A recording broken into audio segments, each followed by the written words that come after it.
नमस्कार दोस्तों, शुभम क्लासेस में बहुत बहुत स्वागत है आप सभी का। दोस्तों क्लास 10th में जो एक्सरसाइज हम शुरू किए हैं वो द्विघात समीकरण क्वाड्रेटिक इक्वेशन। आज का लेक्चर बहुत ही इंपॉर्टेंट होने वाला है, जो कि हमारा जो कोई भी द्विघात समीकरण को हल करने का जो हमारे पास जो 3 तरीका है, उन 3 तरीकों में से एक तरीका आज हम बताएंगे जो कि गुणनखंड विधि है। दोस्तों प्रश्नावली 4.2 से सवाल हर साल पूछे गए हैं, एक क्वेश्चन आपको एग्जाम में जरूर यहाँ से मिलेगा। ठीक है, तो आज का सेशन बहुत ही इंपॉर्टेंट होने वाला है। साथ में जो भी बच्चे इस चैनल पे नए हैं तो चैनल को सब्सक्राइब कर लें। कभी भी शुभम क्लासेस आपको धोखा नहीं देगा। जब भी आएंगे यहाँ पे तो आपको हमेशा फ़ायदा ही मिलेगा, कुछ न कुछ सीख के जाएंगे, हर दिन सीख के जाएंगे, और जो आपके एग्ज़ाम के लिए बहुत ही फ़ायदेमंद होगा।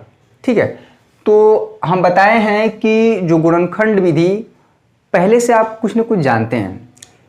द्विघात समीकरण को हल करने के जो तरीका है ax स्क्वायर, जो द्विघात समीकरण है ax square plus B X plus C equal to 0, इसका 3 तरीका है हमारे पास। ठीक है, एक गुणनखंड विधि, एक पूर्ण वर्ग बना के, और तीसरा जो विधि है दोस्तों श्रीधराचार्य फार्मूला। बहुत ही इंपॉर्टेंट होता है। जब भी कोई द्विघात समीकरण नहीं सॉल्व होता है, बहुत प्रॉब्लम होता है, तो उस केस में हम श्रीधराचार्य फार्मूला यूज़ करते हैं। लेकिन सबसे पहला जो हमारा मेथड है, जो फैक्टर मेथड गुणनखंड विधि, पहले से आप जानते हैं, लेकिन फिर भी इस एक्सरसाइज में हमें पढ़ना है। ठीक है, तो जो पहला क्वेश्चन है, पहले का पहला, इसमें देखिए आपको पहले में आपको 5 क्वेश्चन मिलेंगे। क्वेश्चन क्या है कि गुणनखंड विधि से निम्न द्विघात समीकरण के मूल ज्ञात कीजिए। मूल का मतलब होता है x का वह मान ज्ञात करना जो कि इस समीकरण को क्या करे, सेटिस्फाई करे, संतुष्ट करे, वही होते हैं मूल। इंग्लिश में बोलते हैं रूट। ठीक है, मूल क्या होते हैं? रूट। इंग्लिश में रूट बोलते हैं, हिंदी में बोलते हैं मूल। यानी x का वह मान जो दिए हुए समीकरण को संतुष्ट करे। दोस्तों इसका जो तरीका है सॉल्व करने का, सभी को पता है कि जो x स्क्वायर का यहाँ पे गुणांक है 1 होता है। ठीक है, और यहाँ पे कांस्टेंट 1 और -10 मल्टीप्लाई करेंगे -10 हो जाएगा, और -10 को ऐसे 2 हिस्से में तोड़ते हैं कि क्या है, -3 आए। तो ये बताइए यहाँ पे हो जाएगा 5 गुना के 10। ठीक है, लेकिन सबसे बड़ी बात ये है कि किसको प्लस रखें, किसको माइनस रखें। ठीक है, तो यहाँ पे -3 चाहिए, तो यानी कि निश्चित रूप से हमें क्या करना पड़ेगा, इसको माइनस करना पड़ेगा, क्योंकि बड़े नंबर में से छोटा नंबर घटाएंगे तो माइनस आएगा। तो यहाँ पे जो हुआ x स्क्वायर, इसको हम लिखेंगे -3 -5x plus 2x -10 equal to 0। x आप कॉमन ले लेंगे, पहले से करते आए हैं, कुछ नया चीज़ नहीं है। लेकिन जो सवाल यहाँ पे पूछा जाएगा वो इम्पॉर्टेंट है, कहाँ से पूछा जाएगा ये भी। इसके बाद जो हम जो समीकरण जब बनाना होगा, अभी हमको क्या है, द्विघात समीकरण दिया हुआ है, हम सॉल्व कर रहे हैं। ठीक है, लेकिन जब द्विघात समीकरण हमको खुद बनाना होगा, क्रिएट करना पड़ेगा। एक चीज़ हम बता दें कि किसी भी एक्सरसाइज का कोई भी क्वेश्चन छोड़ा नहीं जाएगा। एक एक क्वेश्चन, यानी कि 4.2 में यहाँ पे 5 और 6 11 क्वेश्चन है, तो 11 क्वेश्चन को सॉल्व किया जाएगा। दोस्तों जो इसके पहले वाला लेक्चर था उसमें लास्ट का 1 मिनट वीडियो कट हो गया था टेक्निकल इशू की वजह से, लेकिन फिर भी वो क्या चीज़ था, क्वेश्चन हम लगभग सॉल्व कर चुके थे। x - 5 दोनों जगहों पे कॉमन है, वनिष्ठ है, बाहर निकालेंगे तो यहाँ पे क्या हो जाएगा दोस्तों। ठीक है, यहाँ पे तो इसको बोलते हैं गुणनखंड विधि, फैक्टर मेथड। इसमें 2 फैक्टर मिल गया, तो जब पहले वाले को आप क्या करेंगे, यानी कि x - 5 जब 0 करेंगे तो यहाँ से हमारा x का मान आता है 5। क्लियर है, और जब इस फैक्टर को 0 करते हैं तो वहाँ से हमारा x का मान आ जाता है, x प्लस 2 इक्वल टू 0 करते हैं तो यहाँ से x का मान आ जाता है -2। तो ये जो x इक्वल टू 5 और x इक्वल टू -2 हुए, इस द्विघात समीकरण को क्या करेंगे, संतुष्ट करेंगे। यानी x का वैल्यू वहाँ पर रखेंगे तो left hand side right hand side बराबर हो जाएगा। यही होता है मूल का मतलब। ठीक है, यही होता है हल का मतलब, यही होता है मूल का मतलब। क्लियर है, तो पहले का पहला हो गया। जो थोड़ा कठिन क्वेश्चन है ना, गुणनखंड विधि तब प्रॉब्लम होता है जब नंबर बहुत बड़ा होता है। तो उसके लिए नंबर जब बहुत बड़ा होता है तो हमारा श्रीधराचार्य फार्मूला सबसे तगड़ा काम करता है। ठीक है, जब आपका फैक्टर नहीं होता है, कुछ नहीं होता है, आपको समझ में नहीं आता है, तो उस केस में हम क्या लगाते हैं, श्रीधराचार्य फार्मूला। तो अभी बात की बात है, वो हमारा एक्सरसाइज 4.4 में मिलेगा। क्लियर है, इसमें 4 एक्सरसाइज है 4.2।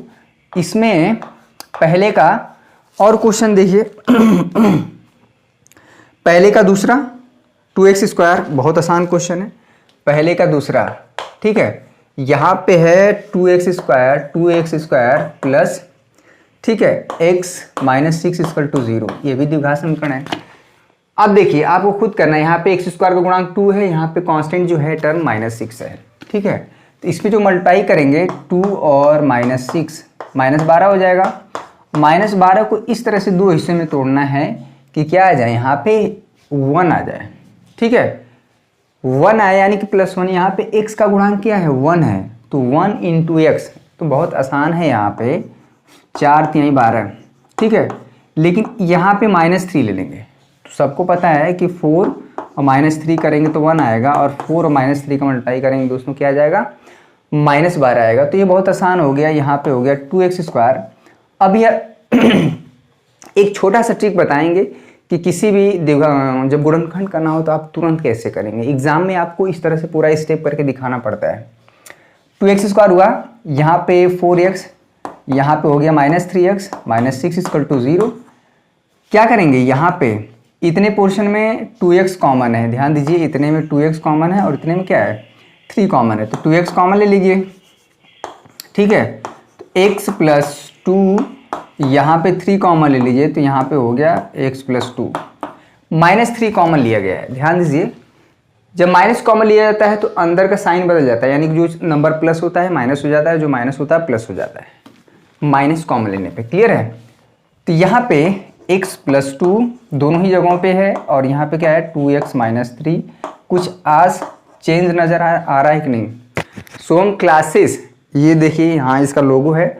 बहुत बच्चों को कन्फ्यूज़न रहता है कि सर एप्लीकेशन कौन सा इंस्टॉल करें, तो आप देखिए हमारे पीछे जो लोगो बना हुआ है वहीं आपको एप्लीकेशन इंस्टॉल करना है, ठीक है। सबसे आसान तरीका, यहाँ पे बारी बारी से जब हम दोनों को 0 करेंगे तो x की वैल्यू -2, यहाँ से जब 0 करेंगे तो यहाँ से x की वैल्यू आ जाएगी 203/2।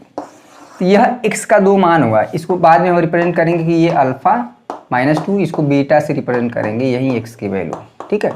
तो गुणनखंड विधि आप पहले से जाने अनजाने में क्या है सीखते हैं, यहाँ पे कुछ नया नहीं है। जो नया मिलेगा, देखिए इसमें आप एक क्वेश्चन तीसरा कर देते हैं, ठीक है। तीसरा में जो है थोड़ा सा क्या है अंडर रूट वगैरह है, तो उसमें प्रॉब्लम होता है, तो इसको हम कर देते हैं। बहुत बच्चे अंडर रूट देख के इसको भड़क जाएंगे, भड़कना नहीं है। मैथमेटिक्स में जब भी आप क्वेश्चन सॉल्व कर रहे हैं, जब तक आपको प्रॉब्लम ना हो, क्वेश्चन फंसे ना, तभी आप सीखते हैं। जब क्वेश्चन फंसता है, प्रॉब्लम होती है, तब आप तरह तरह से दिमाग लगाते हैं, तभी आपको मज़ा भी आता है। गणित तभी सीख पाएंगे। क्वेश्चन लगा रहे हैं तुरंत लग गया, तो उसमें उतना आप सीख नहीं पाते जितना कोई क्वेश्चन फंसने पे आप तरह तरह से दिमाग लगा के जब उस क्वेश्चन को करते हैं, तभी आप सीखते हैं, तब आपका माइंड सबसे ज़्यादा यूज़ होता है, ठीक है। तो आई होप कि आपको सेशन पसंद आ रहा होगा। यहाँ से आपको एक क्वेश्चन जरूर मिलेगा, वो आखिरी के जो है जो 4-5 क्वेश्चन होंगे ना, वो बहुत इंपॉर्टेंट है। पहले का तीसरा, यहाँ पे क्या है देख लीजिए, यहाँ पे है √2x स्क्वायर, ठीक है। कल जो है किसी कारणवश वीडियो नहीं पढ़ पाया, लेकिन आपको कोशिश रहती है कि रेगुलर मिले, ठीक है। ये हमारा, इसको समीकरण नंबर 1 कर देते हैं। फिर से वही काम करना भाई, यहाँ पे x स्क्वायर का जो गुणांक है, ये देखिए ये चीज़ है, और कांस्टेंट क्या है ये है, इसका हम मल्टीप्लाई करेंगे, ठीक है। तो √2 पहले यहाँ पे कर लेंगे, √2 और 5√2, ठीक है। मल्टीप्लाई करेंगे क्या हो जाएगा, √2 हो जाएगा, 5 के 10। 10 को 2 ऐसे हिस्सों में तोड़ना है कि मल्टीप्लाई करने पे 10 आए और जोड़ने पे क्या है 7। बहुत आसान है, ये तो सबसे आसान है, कोई बच्चा भी कर लेगा। 5 2 10, ठीक है। प्लस माइनस का इश्यू है नहीं, सारे टर्म पॉजिटिव है, तो यहाँ पे देखिए हो जाएगा √2x स्क्वायर। यहाँ देखिए 7x है, तो इसको ऐसे लिख दीजिए 2x और प्लस 5x, क्लियर है। यहाँ पे हो गया 5√2 = 0। सीखिए, गणित को सीखिए, रटिए नहीं, समझने का प्रयास करिए, तभी आपको अच्छा लगेगा, ठीक है। देखिए यहाँ पे √2 है, बहुत बच्चे सोचेंगे कि यहाँ पे 2 है, कॉमन तो नहीं है, लेकिन है। 2 को आप लिख सकते हैं √2 × √2, क्लियर है। x है ना, तो x को आप लिख सकते हैं √x × √x, ये चीज़ है यहाँ पे। तो यहाँ पे √2 × √2 है, एक कॉमन निकाल दीजिए कायदे से, तो बचा यहाँ पे √2 इंटू एक्स भी कॉमन निकालेंगे, तो यहाँ बचा x, यहाँ पे एक √2 बचा, क्लियर है। यहाँ पे दोनों जगह 5 कॉमन है, तो यहाँ पे बच जाएगा x प्लस √2 इजकल टू यहाँ पे हो गया दोस्तों 0। x प्लस √2 यहाँ पे भी है, x प्लस √2 यहाँ पे है, दोनों जगह पे कॉमन है।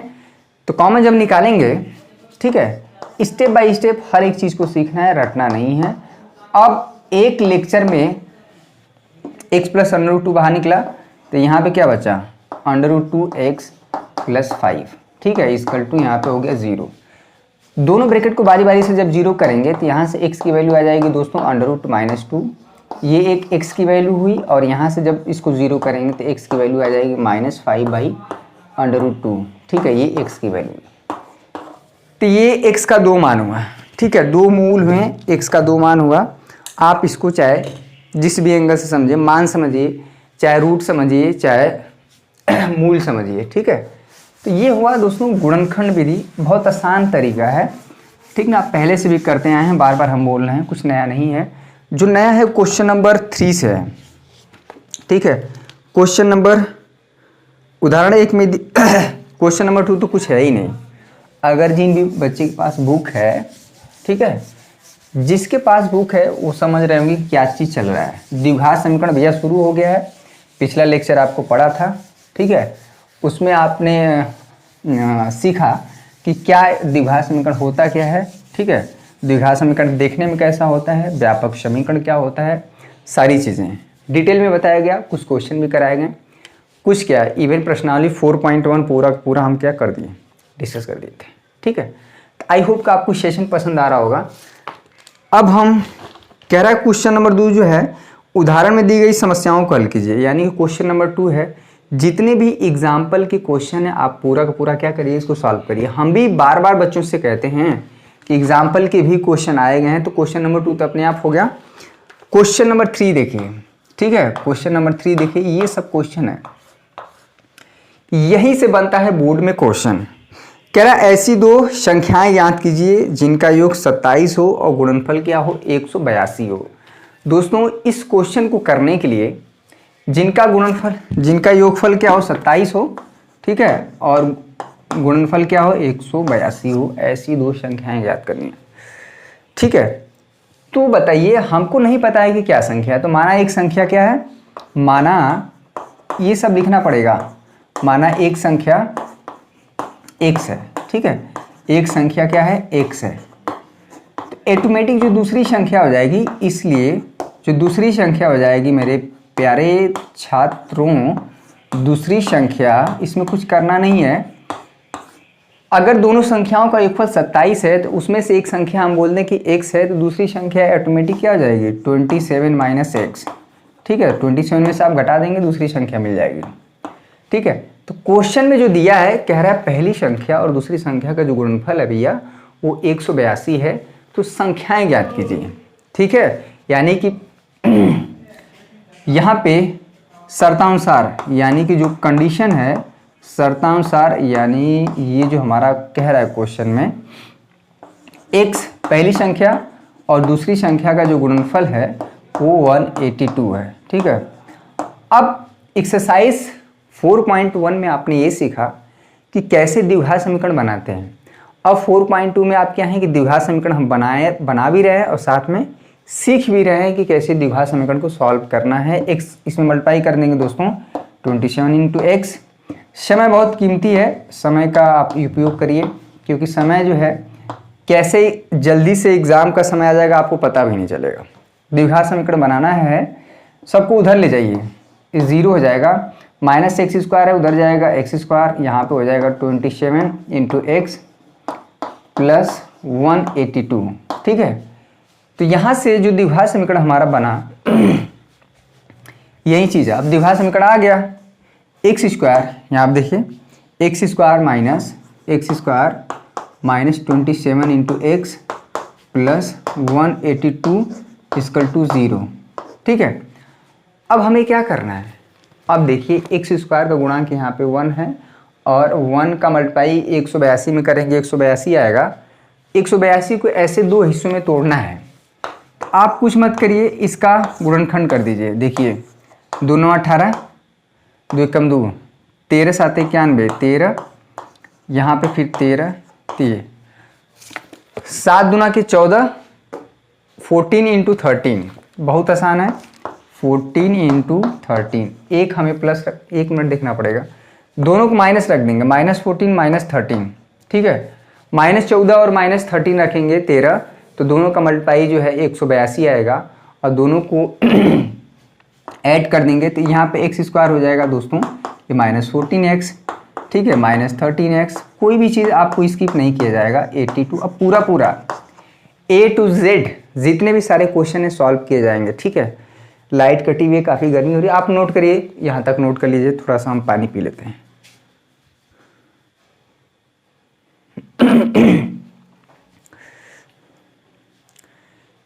ठीक है, चलिए इसको सॉल्व करते हैं। अब देखिए एक्स स्क्वायर, यहाँ पे x कॉमन है, ठीक है, तो यहाँ पे हो जाएगा x -14, और यहाँ पे -13 कॉमन ले लेंगे तो ऑब्वियस चीज़ है कि x + 14 ही आएगा। दोनों ही, सॉरी ये माइनस आ जाएगा, दोनों ही जगहों पे क्या है, x -14 कॉमन है, ठीक है, और यहाँ पे हो जाएगा x -13 = 0। दोनों ब्रैकेट को बारी बारी से 0 करेंगे तो एक x का मान आ जाएगा दोस्तों 14, और एक x का मान आ जाएगा 13, ठीक है। ये चीज़ जब x का मान, यानी कि पहली संख्या जब आप 14 लेंगे तो दूसरी संख्या 27 - 14 ऑब्वियस से 13 आ जाएगी, ठीक है। यानी कि जब x का मान आप 14 लेंगे, ठीक है, ये हमारा जो आंसर हो गया 14, और दूसरी जो संख्या हो जाएगी दोस्तों 27 में से 14 घटा देंगे तो ये हमारा हो जाएगा 13, ठीक है। तो यानी कि पहली संख्या 14, दूसरी संख्या 13।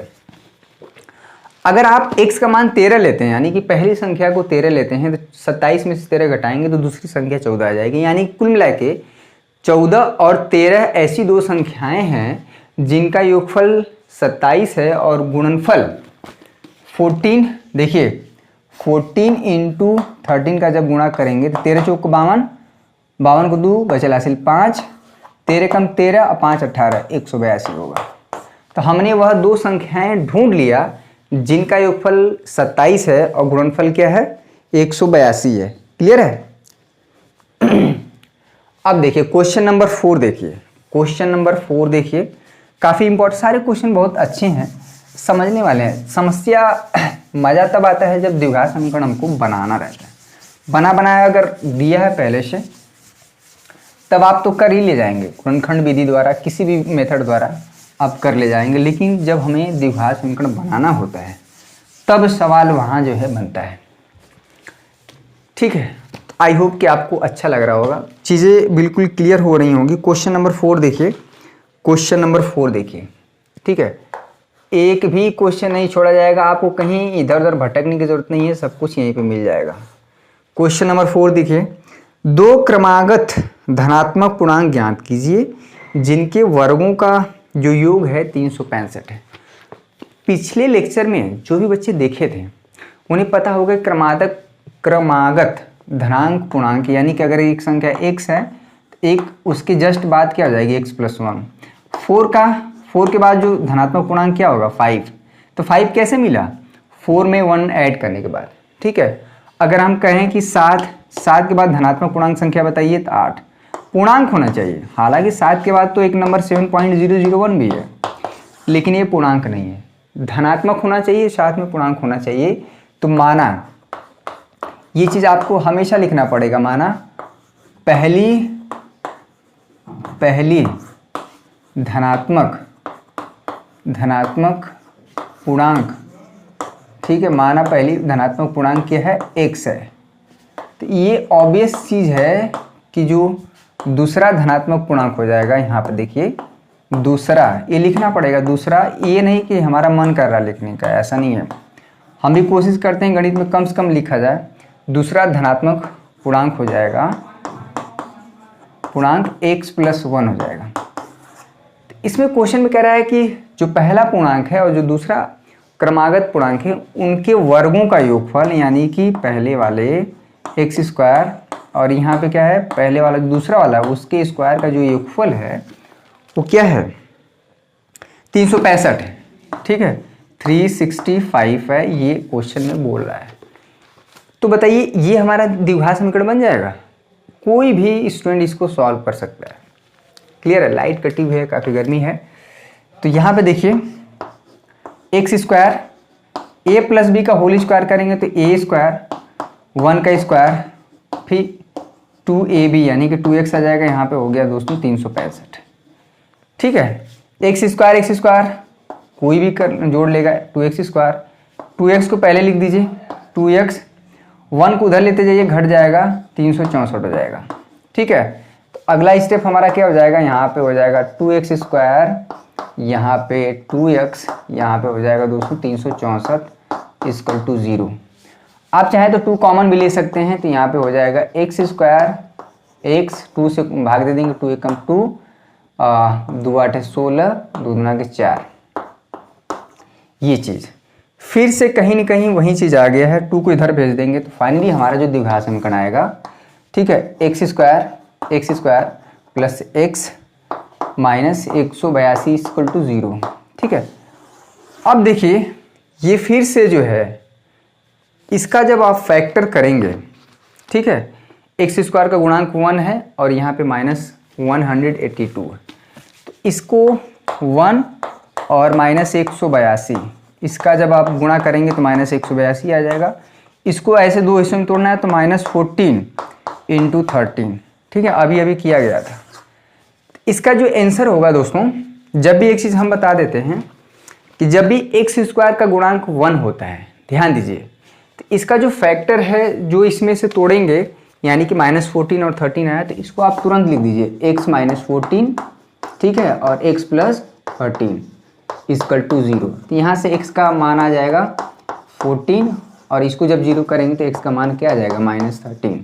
-13 नहीं लिया जाएगा क्योंकि ये धनात्मक पूर्णांक नहीं है। तो यहाँ पे 14 यानी कि पहला धनात्मक पूर्णांक हो जाएगा हमारा 14 और अगला क्या हो जाएगा फिर 15। ये हमारा आंसर हो जाएगा, यानी कि 14 और 15 ऐसे दो धनात्मक पूर्णांक हैं जिनके वर्गों का योगफल निश्चित रूप से 365 आएगा। आप करके देख भी सकते हैं। क्लियर है, तो ये हो गया क्वेश्चन नंबर 4। एक आध क्वेश्चन तो आप कर ही सकते हैं। ठीक है, क्वेश्चन नंबर 5 देख लीजिए। तो क्वेश्चन नंबर 5 आसान है, वर्ड प्रॉब्लम को कन्वर्ट करना द्विघात समीकरण में, ये सबसे बड़ा क्वालिटी है, सबसे बड़ी समस्या ये है। ठीक है, द्विघात समीकरण आपको दिया रहे तुरंत सॉल्व कर ले जाएंगे। ठीक है, तो इसको नोट करिए।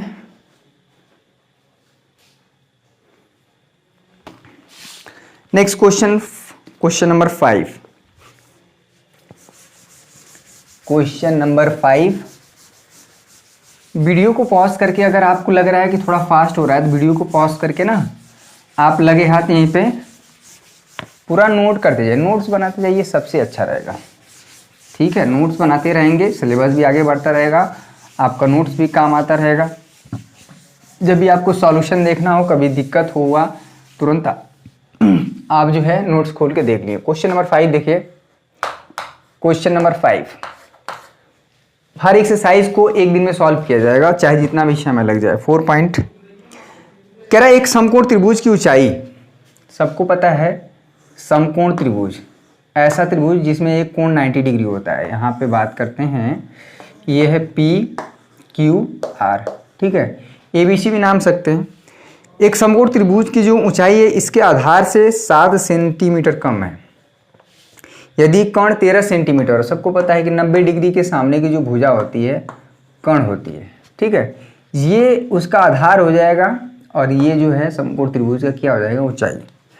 तो कह रहा है एक समकोण त्रिभुज की जो ऊंचाई है इसके आधार से 7 सेंटीमीटर कम है, तो माना आधार, देखिए माना जो आधार, ये इसको आप x मान लेंगे, ये हमारा क्या है x है। ठीक है, तो इसकी जो ऊंचाई है x - 7 हो जाएगा। कैसे, क्वेश्चन में बोल रहा है कि जो इसका समकोण त्रिभुज की जो ऊंचाई है वो उसके आधार से, आधार हमने इस पूरी लंबाई x मान लिया है, कह रहा है 7 कम है। ठीक है, क्वेश्चन के अकॉर्डिंग, यानी कि जब आप मानेंगे इसको पूरा, अगर आप x मानेंगे, ठीक है, तो जो इसकी ऊंचाई है एक माना, इसको लिखना पड़ता है हमेशा, माना आधार, थोड़ा सा भी लिख देंगे तभी हो जाएगा, आधार की लंबाई x है, ठीक है। इसलिए ऊंचाई क्या हो जाएगी, समकोण त्रिभुज की ऊंचाई क्या हो जाएगी, ऊंचाई, ये क्वेश्चन बोल रहा है दोस्तों x - 7, ठीक है। एक चीज़ हमको पता है कि अगर त्रिभुज समकोण त्रिभुज होता है, PQR समकोण त्रिभुज है, तो इसमें पाइथागोरस थ्योरम लगता है। पाइथागोरस थ्योरम क्या कहता है, यहाँ पे ये P है, ठीक ना, यहाँ पे Q है, यहाँ पे R है, तो PR का स्क्वायर बाकी ये जो है PQ का स्क्वायर प्लस QR का स्क्वायर। PR की लंबाई क्या है 13, ठीक है, ये चीज़ है। क्वेश्चन में पूछ क्या रहा है, ये PQ है और QR क्या है भाई, x - 7, ठीक है, इसका स्क्वायर। फिट है। यहाँ पे कह रहा है कि तो भुजाएं ज्ञात करिए। भुजाएं का मतलब ये आधार और ये क्या है, ये ऊंचाई, बाकी कण हमको पता ही है, तो ये चीज़ हमें बताना है। आसान क्वेश्चन है। 13 का स्क्वायर करेंगे क्या हो जाएगा भैया 169, ठीक है। x का स्क्वायर x स्क्वायर ही होगा, a - b का whole square, a square plus b square यानी कि 49 हो जाएगा, माइनस b यानी कि 14x। क्लियर है। अब सबको या तो इधर लाइए या उधर ले जाइए, तो उधर ही लेते जाइए। x स्क्वायर कितना हो जाएगा 2x स्क्वायर, ये माइनस 14x, इसको इधर रखिए, पहले 14x, ये 49 है, माइनस 169, इसको इधर कर दीजिए।